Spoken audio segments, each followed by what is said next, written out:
নীলফামারীর জলঢাকা উপজেলার কৈমারী ইউনিয়নের গাবরুল ১ নম্বর সরকারি প্রাথমিক বিদ্যালয়ের মাঠ সামান্য বৃষ্টিতেই জলাবদ্ধ হয়ে পুকুরে পরিণত হয়।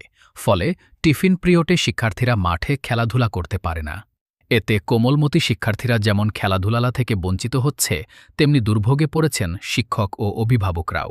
জানা যায়, আকাশে সামান্য বৃষ্টিপাত হলেই বিদ্যালয়ের মাঠে দীর্ঘ সময় ধরে পানি জমে থাকে। এতে শিক্ষার্থীদের চলাচলে বিঘ্ন ঘটে এবং মাঠে নামতে গিয়ে পিছলে আহত হওয়ার ঝুঁকিও তৈরি হয়। বিদ্যালয়ের সহকারী শিক্ষক স্বপন কুমার বলেন, সামান্য বৃষ্টি হলেই পুরো মাঠ পানিতে তলিয়ে যায়। এতে শিক্ষার্থীরা টিফিনের সময় খেলাধুলা করতে পারে না। তাদের নিরাপত্তা নিয়েও আমরা উদ্বিগ্ন। দ্রুত মাঠের জলাবদ্ধতা দূর করতে প্রয়োজনীয় ব্যবস্থা গ্রহণ করা জরুরি।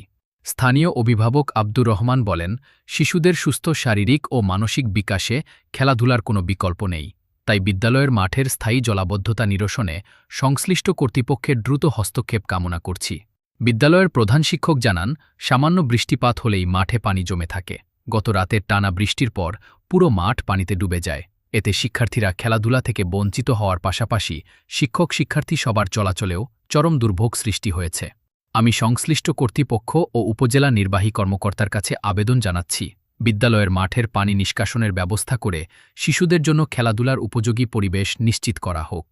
এলাকাবাসীর দাবি, বিদ্যালয়ের মাঠ সংস্কার এবং কার্যকর পানি নিষ্কাশন ব্যবস্থা গ্রহণ করা হলে শিক্ষার্থীরা নিরাপদ পরিবেশে লেখাপড়ার পাশাপাশি খেলাধুলা ও অন্যান্য সহশিক্ষা কার্যক্রমে অংশ নিতে পারবে।